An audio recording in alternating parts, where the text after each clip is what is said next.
And I Yeah. think the sacrifice of time and the sacrifice of like financial security or money or income are like very closely intertwined.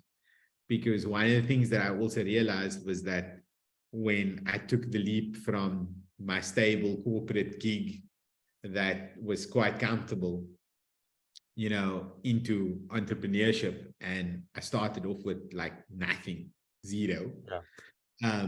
because I had like no safety net. I was one of the ones that didn't kind of build the side hustle before I jumped. I just leaped. Yeah. uh, You're blind faith. like, what's that old saying? Burn the ships. Exactly, Burn the exactly. ships.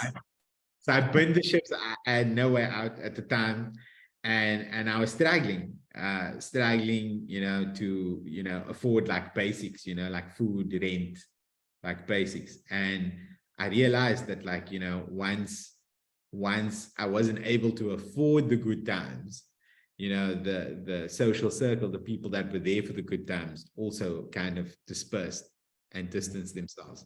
And it gave me a lot of perspective on keeping kind of a close group of like real like good friends that you could share like business insights and knowledge with and grow with, as opposed to having like a large circle of like seemingly meaningless relationships that were kind of just about good times and proximity and kind of just riding the wave together.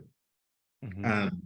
And so this was like a switch for me in terms of keeping my circle quite close and small, and Mm-hmm. having few key relationships who were people that I could be friends with, but also do business with and grow with.